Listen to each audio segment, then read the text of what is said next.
Imaginez-vous, des millions d'hectares et de forêts et de paysages restaurés. Une agriculture diversifiée, y compris les systèmes sylvopastoraux et agroforestiers. Le gaspillage alimentaire du champ à l'assiette diminué. Une alimentation saine et équilibrée, largement répandue. Enfin, les émissions de gaz à effet de serre diminuées. Magnifique, n'est-ce pas ? Pouvons-nous en faire une réalité pour les générations futures ? Oui, nous le pouvons.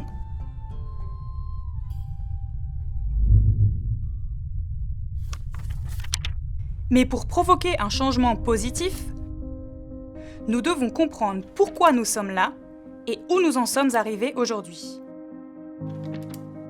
Voyons plutôt.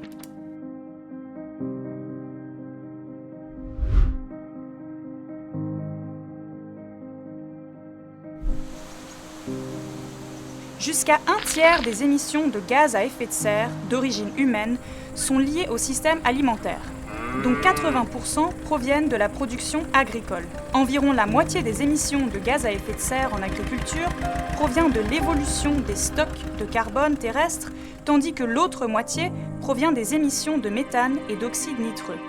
Les êtres humains ont déjà provoqué des changements climatiques majeurs et nous avons amorcé des changements encore plus profonds.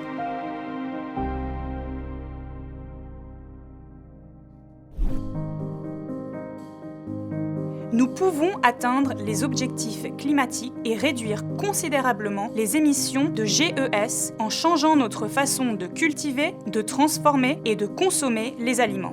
Mais comment ? Du point de vue de l'agriculteur, les émissions peuvent être réduites en améliorant l'efficacité des éléments nutritifs et en prenant mieux soin de la santé des sols.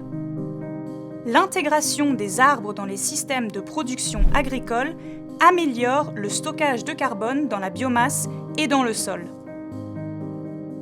Grâce à un sol régénératif, la perte de matière organique peut être réduite et les stocks de carbone augmentés. Dans ce scénario, la matière organique contribue non seulement à atténuer les changements climatiques, mais améliore également la fertilité des sols. Grâce à l'augmentation des éléments nutritifs, à une plus grande capacité de stockage de l'eau et à une moindre sensibilité aux périodes sèches, ces sols ont la capacité de nous fournir des aliments sains et pour de nombreuses années. C'est une excellente nouvelle pour les agriculteurs qui produisent notre nourriture et pour tous ceux d'entre nous qui la consomment. Ce que nous réclamons et que nous consommons a une énorme influence sur le climat. Un régime riche en protéines animales produit considérablement plus de GES par calorie qu'un régime végétarien. Notre santé, la santé de nos fermes et la santé de notre planète dépendent de ce que nous ferons par la suite. Nous avons tous un rôle à jouer et Nestlé le prend très au sérieux. Le changement climatique et son impact sur les systèmes de production alimentaire ne sont pas passés inaperçus. Que prévoit de faire Nestlé ?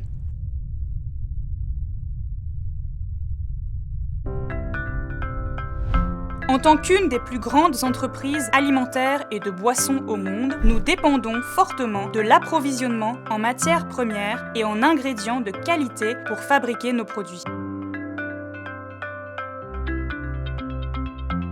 Nous sommes également conscients que nous jouons un rôle dans la question du climat. En effet, les pratiques agricoles les plus courantes de nos agriculteurs et de nos fournisseurs, combinées à nos propres opérations de fabrication, ont un impact sur l'empreinte carbone de nos produits. Alors, comment Nestlé peut-il contribuer à atténuer le changement climatique ? Pour faire partie de la solution, Nestlé s'est engagé à atteindre 0 émission nette d'ici 2050 grâce à son engagement en faveur du climat. Plutôt ambitieux, non ? Mais possible ! Voyons plutôt comment.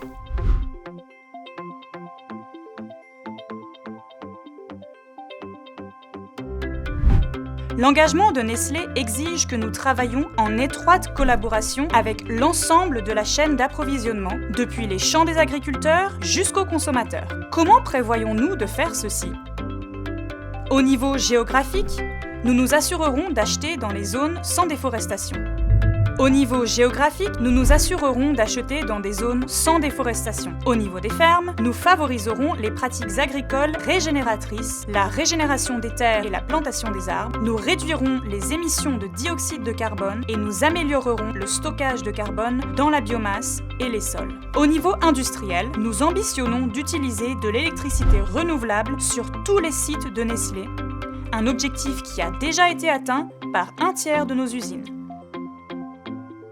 Au niveau du consommateur, nous répondrons à leurs demandes en fournissant plus d'aliments à base végétale et en utilisant des ingrédients et des emballages à faible empreinte environnementale.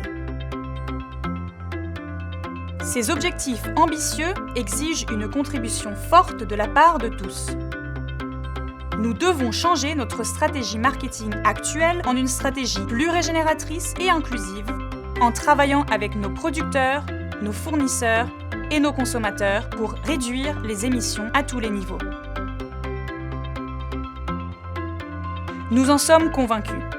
C'est le début d'une nouvelle ère. Ensemble, nous pouvons faire du bien à notre planète, à nos sols, à notre système alimentaire et à nous-mêmes.